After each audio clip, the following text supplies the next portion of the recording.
Welcome back, Shield Ball Nation. Today I'm actually going to discuss what a hearth is, an inner circle, and an outer circle. So stay tuned.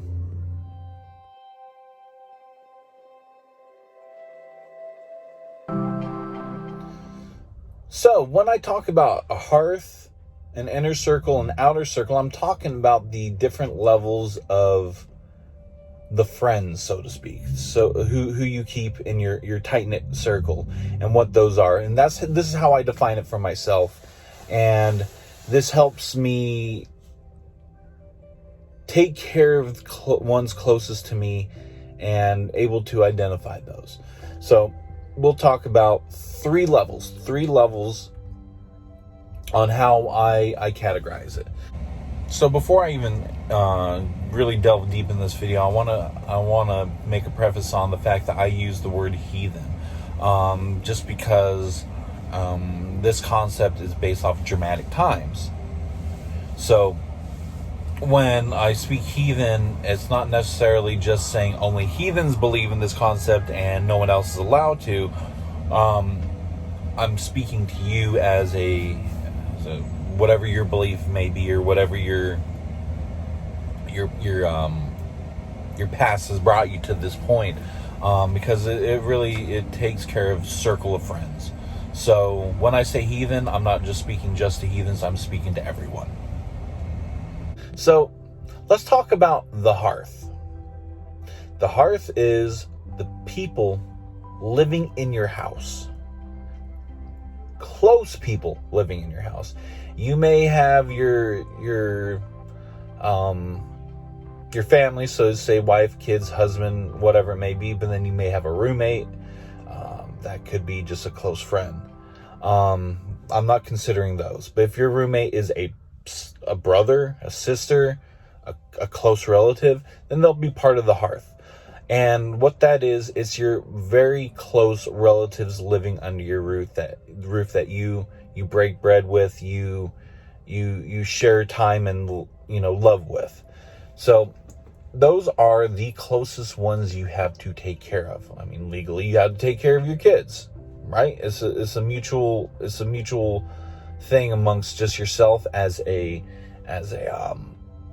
parent, but also you legally. Like, you can't just neglect your kids. You'll get them taken away. Unfortunately, there's situations like that. But if you'll abide by these standards, it'll make you a better person. So take care of those immediately around you. So in my life, it would be my 2 kids and my fiance. Those are my hearth. If I had another roommate, let's say a friend, not part of it. If things come down to where I need to take care of my family, unfortunately, you're gonna be left out in dire situations. So now we're gonna talk about the inner yard. I'm gonna go in a little more detail with this one because it has a little bit of history, and kind of helps you break down the understanding, because most as far as the ancient times, a lot of people don't consider a hearth part of the circle, but now more modern times, some people consider it. It helps break it down a little bit more, because the inner yard doesn't talk about family; it just talks about. I'll talk about it. So that's what we're going to talk about now, is the inner yard. So the inner yard, modern society, especially those in the West, place an emphasis on individualism. However, an ancient Germanic society placed a stronger focus on a group identity. So that's specifically with their culture taught that an individual should always act in the best interests of the group in mind, and that the group is what forms the identity of the individual. While they had no words for this concept in modern heathenry, this group is called the inner yard, or Ingard, and lives within the enclosure. It's more of a reference of a physical fence that surrounded the ancient villages, ancient Germanic villages. So historically, a person's inner yard was made up of 2 to 4 homesteads on average. So it's like little villages in a farming community. These villages are separated from the wilderness with some kind of fencing, which is represented as the boundary in civilization and nature. To the ancient Germanics, the civilization represented mankind, law and order, justice and goodness, and nature representing chaos, and then the danger and deaths and lawlessness and villainy of what this outside is. Only the parts of the natural world that existed within these boundaries of civilization were considered humanity's allies. Everything else was its enemy. Therefore, the inner yard of the ancient Germanics consisted of families that helped each other survive on a day-to-day basis. These were people with whom they held a frith with, and the most important aspect of the inner yard is the glue which holds it together. In modern times, the inner yard can be called many things. It can be called a group of friends, kindred, clan, tribe. We've got MAG, which is a mutual assistance group, which, hopefully you have a good one where you actually build a relationship with. Multiple hearths can make up the inner yard. See, so multiple houses, multiple families can make up this inner yard, and the inner yards can expand and shrink over time. So you get your circle big, as we always say. I got a big circle of friends, or I got a small circle of friends. So this can shrink over time. But again, with a frith mom, two people are not considered part of the same inner yards. This requirement means that the most heathens consider their blood relatives and close friends to be part of their inner yard. So see how I made the hearth the really close family? That's like the ones that live with you and you have mutual understanding and take care of them. So this inner yard is close friends and family that don't live in your house. They have their own homestead, or their own house, their own family. So the part of the inner yard, even though they don't live in the same local area, some heathens also have frith breakers as blood relatives, so the inner yards may not contain those family members. This parallels the frith breaking in ancient times, which results in the perpetrators being exiled from society and so on. Even though most modern heathens don't have to worry about daily survival in the same sense as the ancient Germanics did, the inner yard is still helpful to a person's survival today. Humans are social animals, as we all know, and we don't thrive in isolation, no matter how many people think that they can be the lone wolf and they can do everything on their own. Humans are also group-minded, naturally preferring the company of people like them over the company of people less like them. A modern heathen can let me go back on that. A company like them, like, you do see cliques, whether it's the same financial, social status, rich, middle class, poor, unfortunately, race. They kind of they group together based on a race. Also likeliness. So you go to high school, you see a lot of cliques, right? So you see the nerds, the jocks. So you see a lot of athletes sticking together. You see a lot of nerds sticking together, anime clubs. So you have this grouping. So modern heathen can benefit from using the model of the inner yard versus the outer yard as more of a guideline for navigating their interpersonal relationships, even though the contexts of those relationships have changed with time. So, the inner yard is your close friends and family members outside of your hearth, outside of your actual home, where your kids and your wife and your husband stay at. So it's, like I said, close friends and relatives. So we're going to actually now talk about the outer yard, because if the outer yard exists, which is within the enclosure, within your close-knit circle of friends, then the outer yard exists, right? It makes sense. So, which is beyond the enclosure. For the ancient Germanic people, the outer yard was the realm of monsters and giants and trolls and wolves and dragons and bears and the dangerous creatures that dwelled outside, right? They were not necessarily evil, but they represented something harsh, natural, the natural landscape where the ancient Germanics lived, a world of struggle that threatened the existence of civilization every day.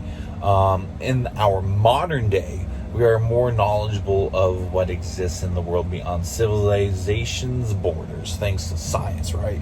So, but that does not mean that the chaotic forces of nature do not still exist. Natural disasters, droughts, the temperamental oceans that we have with the rise and fall due to the earth warming up or even cooling down, and the tides and storms that come through that change the tides. And then we have dangerous wild animals and other forces that still can and do cause damage to humanity.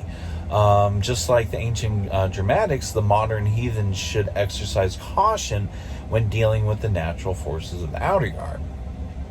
In a similar vein, a person who exercises, or should actually exercise, the caution when dealing with the other humans in the outer yard.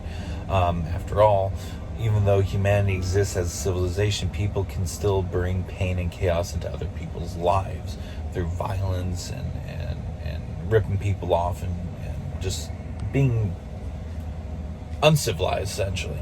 A stranger might be a new friend or a new enemy, so you got to consider that too. The likelihood that a new acquaintance might try to harm you is low, but the chance exists. And heathenry teaches you to always be conscious of that chance. Only after a frith has been established to two people through what they call the gifting cycle can they approach the idea of adding each other to the respective inner yards. In the modern era, we lack the ease of physical barrier to know who is in our inner yards and who is in our outer yards. So we must decide based on many more factors than the ancient Germanic tribes do. Today we accept people as our friend, our inner yard, right? Because we got to have this big group of friends, because if we have this big group of friends, that means we're popular, and we have to get all those likes and hearts and things on social media, that we have to have that acceptance. We got to feel part of something, so we accept everyone, and once we do, we get hurt by a lot of people. So we got to remember, not everyone outside of one's inner yard is a danger. And the modern heathen may have friends and even family in the outer yard if there are no frith bonds between them. So regardless of what has changed over the centuries, the following remains the same, right? A person cannot be in someone's inner yard and outer yard simultaneously. They must be in one or the other. So can someone be in the inner yard and then moved out of the inner yard due to something bad happened? Yes. And of course, vice versa, the outer yard can come into the inner yard, like we spoke. But you cannot have them in the same. It's like you can't say this is my best friend and an acquaintance. So, I mean, there you go. So that's the inner yard. So there's even a modern debate going on even today. And it's the concept. This within the concept of the inner yard and outer yard. It's controversial among modern heathens.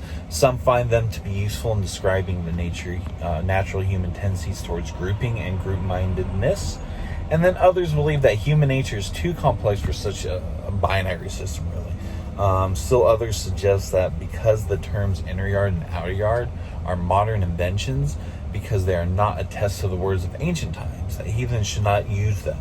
It is essentially, it's up to each heathen to decide what model of group mindedness makes the most sense to them and is applicable in their lives. That's why I mention the Hearth, because the Hearth isn't part of this group cycle, right? But that's how I do it, and it's the individual how I take it. I break down my circles so I can take care of my circles in order. And I'm not overwhelmed and of what's important, because no one's going to be taking food out of my kids' mouths. Like, if I have to skip a meal so they can eat and be comfortable, I would. That's my hearth. And same with my fiance. That's my hearth. I'll defend them and anything possible to make sure they're taken care of. So then I use the inner yard, or with my close friends, like I have a very, very small circle of friends, and those small circle of friends I'll take care of. Only after my hearth is taken care of. I will not jeopardize that. And then the outer yard, right? That's my work acquaintances, that's other friends, not like super close friends. That may be my fiance's close friends. I don't have to take care of her close friends, but maybe she feels an obligation to take care of her close friends. See, that's where that frith bond has, but our outer circles our inner circles are different. Our outer circles are different as well. But we have a frith bond, me and my fiance. See how what I spoke about before, where a frith bond may be the same, but our outer and inner circles aren't the same. That goes with them. Like, how your friends, I'm hanging out with that friend that you've never even heard of before, but they're close friends. They're really good, great friends. That's their inner circle's there. But doesn't mean that person's in your inner circle. Doesn't even mean that person's in your outer circle. Just your friend, your very close friend may be in your inner circle. So, what I'm trying to say is, take care of your hearth, your inner circles and outer circles, and don't leave that gate open for everyone to just come piling into your inner circle. Make sure it's a close-knit group of friends that you can rely on, that will take a dang bullet for you if needed, and that you're willing to take a bullet for them. Really close bond. And those close bonds, even if you don't talk to them over years, you pick up where you last left off. That's your inner circle. That's really close friends. So, with that being said, I hope you learned something, and I hope you had some clarification on inner circles and outer circles, and have a little more respect for your hearth and your inner circles and your outer circles and yourself. Because letting negative people into your inner circle jeopardizes everything. It will corrupt and pollute and toxify your hearth and the rest of your inner circle. So choose wisely. So Shield Wall Nation, stay strong, stay resilient. Shield Wall up.